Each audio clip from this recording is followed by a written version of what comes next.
नमस्कार।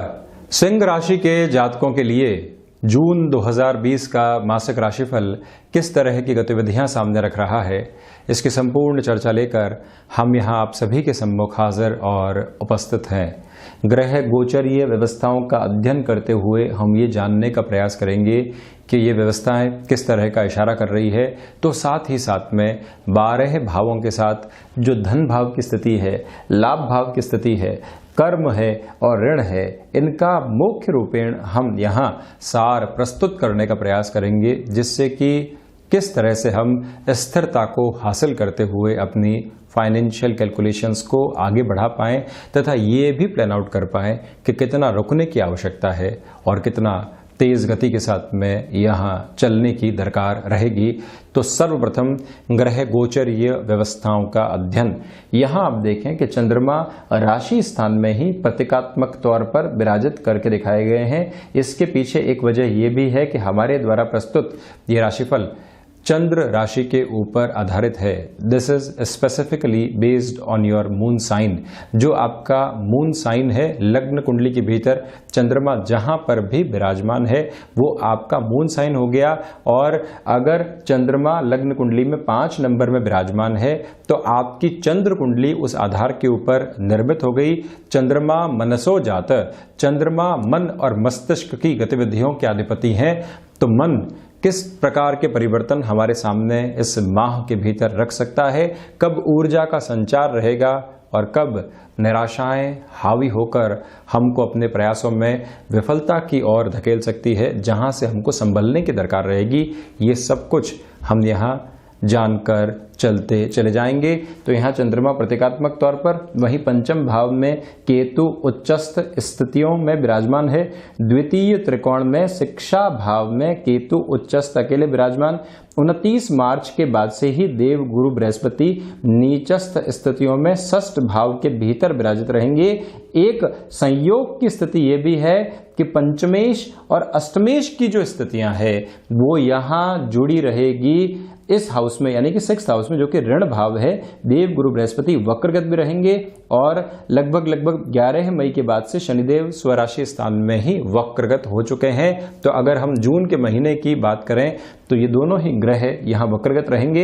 हालांकि 29-30 जून के बाद से देव गुरु बृहस्पति फिर से मूल त्रिकोण में, यानी कि धनु राशि में प्रवेश कर जाएंगे। ये जो 20 नवंबर तक का समय अंतराल रहेगा वो अति महत्वपूर्ण, उसकी चर्चा कभी अलग से।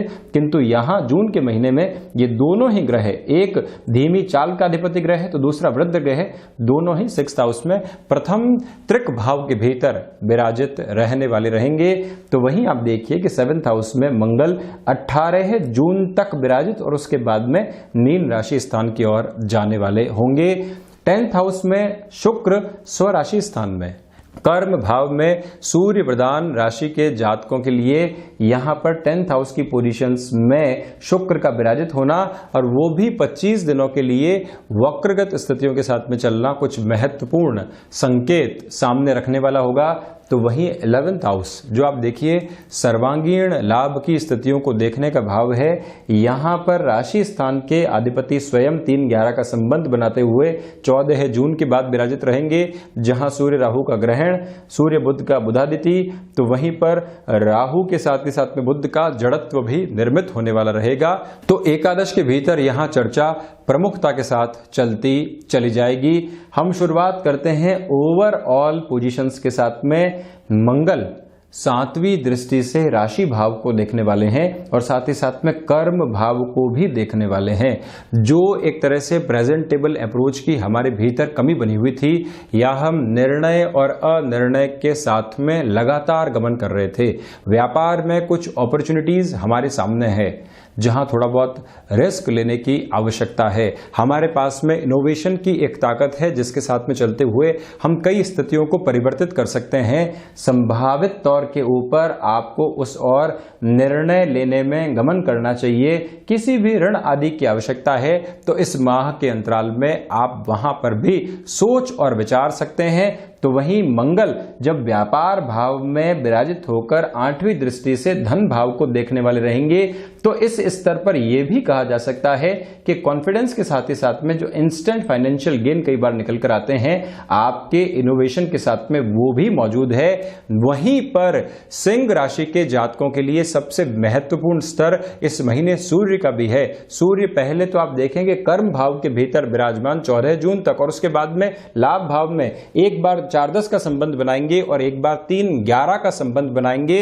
इन दोनों ही संबंधों के अंदर कर्म और कर्म से जुड़ा लाभ, लाभ से जुड़ी त्वरित अपेक्षाएं जो कई बार परिपूरित होनी आवश्यक होती है, ये सारी ही गणना यहां स्पष्ट तौर के ऊपर दिखाई दे रही है।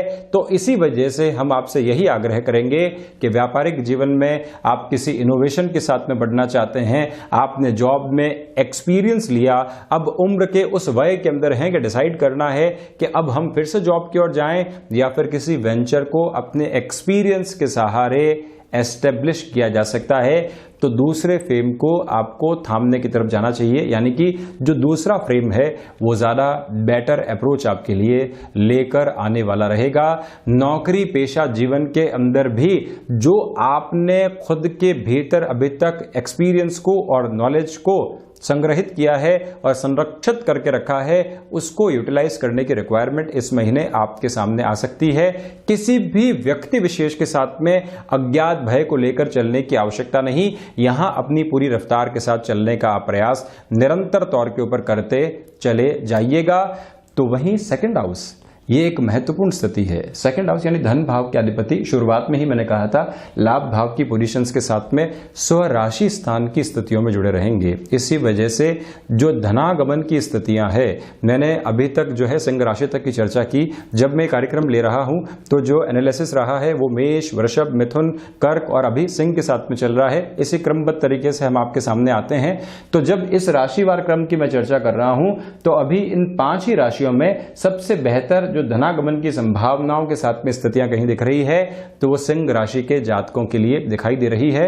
यानी कि आपने अपने कर्म की स्थितियों को अच्छे से आगे बढ़ाया और उसके आधार पर ही आगे की प्लानिंग को लेकर आप चलते हैं, तो धन और लाभ सिर्फ और सिर्फ धन के साथ में नहीं जुड़ा हुआ है। लाभ कई बार हमारे साथ में जुड़े हुए लोगों को भी बेनिफिट देने वाला होता है।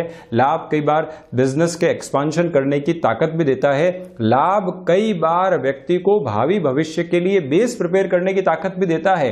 तो यहाँ व्यापारिक निर्णय के अंदर सोच और समझ की आवश्यकता रहेगी।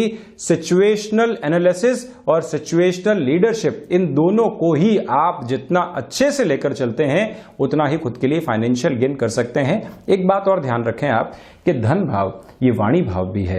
वाणी से भी लाभ की स्थितियां बेहद अच्छे तरीके से इंगित हो रही है, किंतु सोच के अंदर एक अपडेट करने वाली पोजीशन बनी रहे, क्योंकि बुध और राहु कई बार एक जड़त्व की स्थितियों को दे देते हैं। व्यक्ति एकदम स्थिर बुद्धि के साथ में चलने वाला हो जाता है।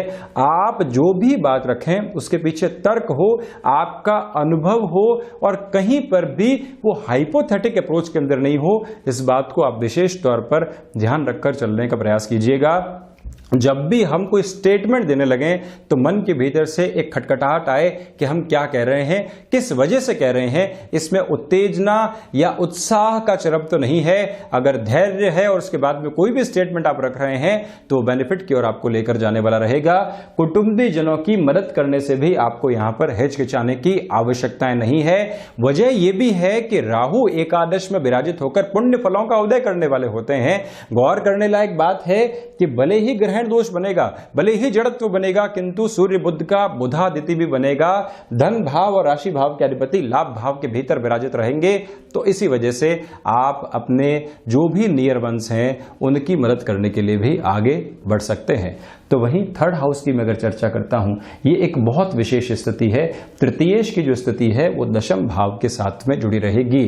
शुक्र आपको एक स्मार्ट वर्किंग अप्रोच दे सकते हैं। जो मन के अंदर उहापोह बनी हुई थी या जिस प्रेजेंटेबल पोजीशन के साथ में आप कॉर्पोरेट कल्चर में नहीं चल पा रहे थे, एक बिजनेस आइडिया आपने अपनी ऑर्गेनाइजेशन के लिए बहुत अच्छे से डेवलप किया, लॉयल पोजीशंस के साथ में अब उसको सामने रखने की तैयारी करनी है, किंतु अज्ञात भय से बार बार सामना है।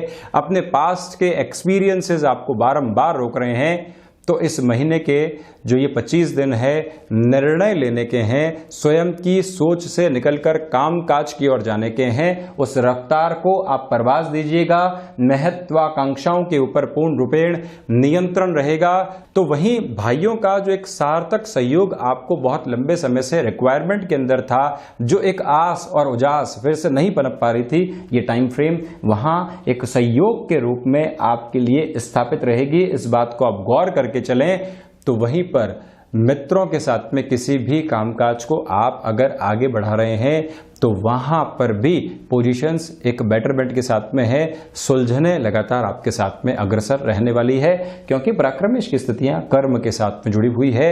यथोचित सम्मान और उसके साथ ही साथ में लाभ की प्रवृत्तियां, ये दोनों ही यहां एक प्रिसाइज कैलकुलेशन है। तो वहीं पर ये सूचनाएं भी आपको मिल सकती है कि जो आगे आने वाले महीने हैं उसमें स्थान परिवर्तन की संभावना से हम इनकार नहीं कर सकते। ऑर्गेनाइजेशन आपको कह दे या कोई और ऐसी सूचना मिले तो उसके लिए भी आप खुद को प्रिपेयर करके चलें तो ज्यादा बेहतरी रहेगी। वहीं अगर मैं चर्चा 4th हाउस की करता हूं, ये एक बहुत महत्वपूर्ण स्थिति है। आप देखें कि चतुर्थेश जब भी अपनी पोजीशंस को 4-10 के संबंध के साथ में यहां सप्तम भाव में लेकर आ जाए और ये भाग्येश की स्थितियों के साथ में भी जुड़े हुए हों, तो यहां पर गृहस्थ जीवन से कई बार अच्छी सूचनाएं निकल कर आती है। एग्रीकल्चर हो गया, भूमि संबंधित कामकाज हो गया, लंबे समय से अटकी हुई कोई भी भूमि है जिसकी वजह से हमारी पूरी ही रोटेशन की पोजीशंस के अंदर एक हैम्पर अप्रोच आ चुकी है, तो ये फ्रेम वहां पर भी आपको एक बेटरमेंट की पोजीशन की ओर लेकर जा सकता है, जिससे हम इनकार नहीं करेंगे।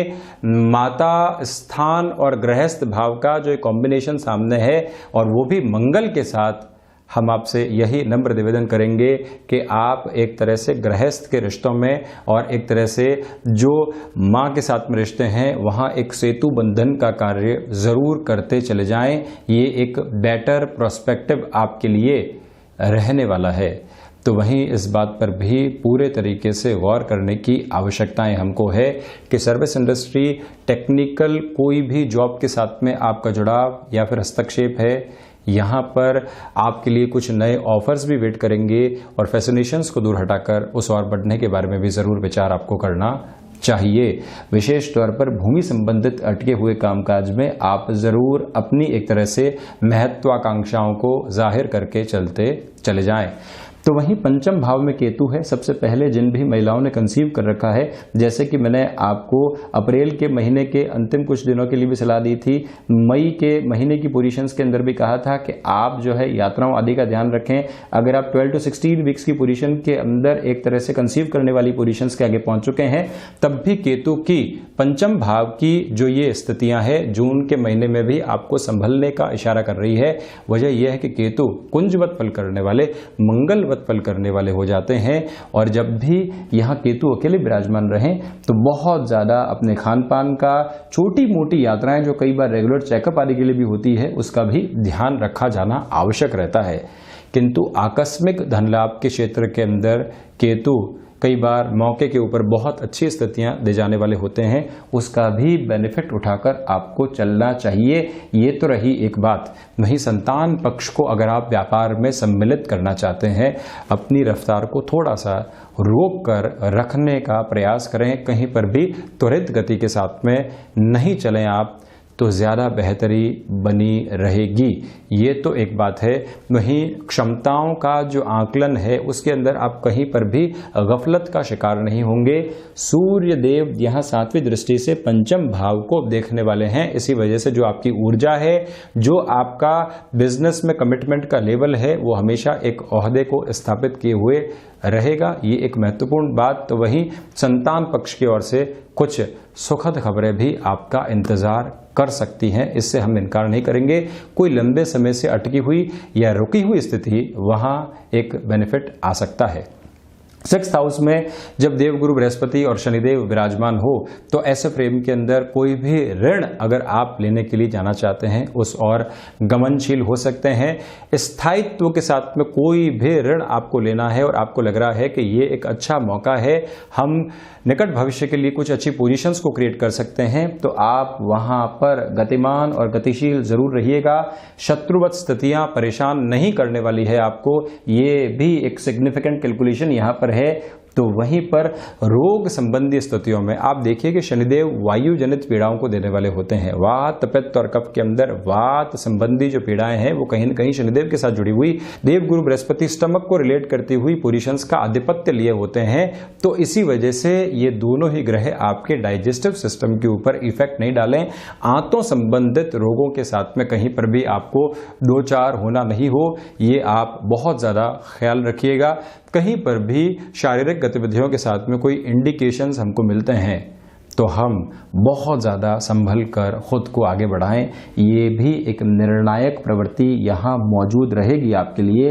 तो वहीं 7th हाउस की पोजीशंस में जब मंगल विराजमान हो तो गृहस्थ जीवन का मोटिवेशन लेवल हाई रहता है, उनके कामकाज के अंदर वृद्धि होती है, किंतु कई बार जो एक कॉम्पिटिटिव अप्रोच निकल कर आती है गृहस्थ के साथ में वो डिस्टर्ब कर सकती है।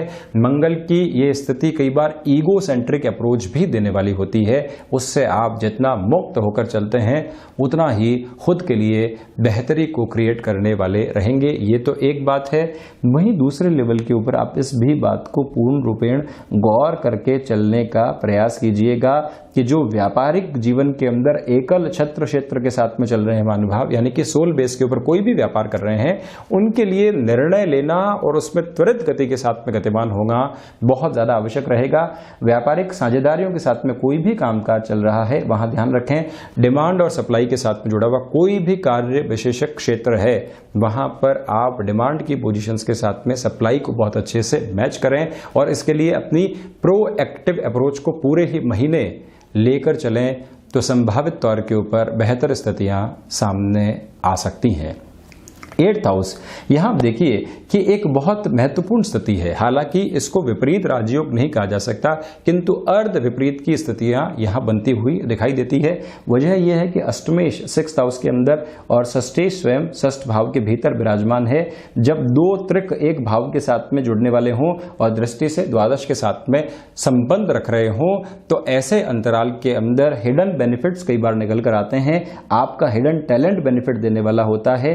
विदेश संबंधी अटके हुए कामकाज फिर से आपको फायदे की ओर लेकर जा सकते हैं। एक बात और, जिस भी हिडन प्रॉब्लम से आप लंबे समय से दो चार हो रहे थे और वो न तो एक्सपोज हो पा रही थी और न ही सॉल्यूशन की तरफ जा पा रही थी, ये समय अंतराल उन सारे ही सॉल्यूशंस को सामने लेकर आ सकता है। आकस्मिक धन लाभ की स्थितियां सिर्फ पंचम से नहीं अष्टम के साथ में भी सरोकार रखने वाली होती है। इस आधार के ऊपर मैं आपको यही कहूंगा कि लंबे समय के निवेश के लिए आप अपनी गणनाओं को आगे बढ़ा सकते हैं। रिसर्च और एनालिसिस किसी भी क्षेत्र के अंदर हुआ हो, जरूरी नहीं है कि व्यक्ति एजुकेशन के अंदर ही रिसर्च करे।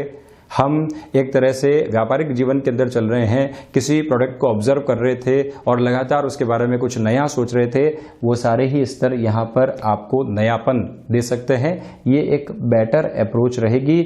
तो वहीं भाग्य भाव की, नवम भाव की अगर मैं चर्चा करता हूं तो भाग्येश की स्थितियां यहां सप्तम भाव के साथ में जुड़ी हुई है।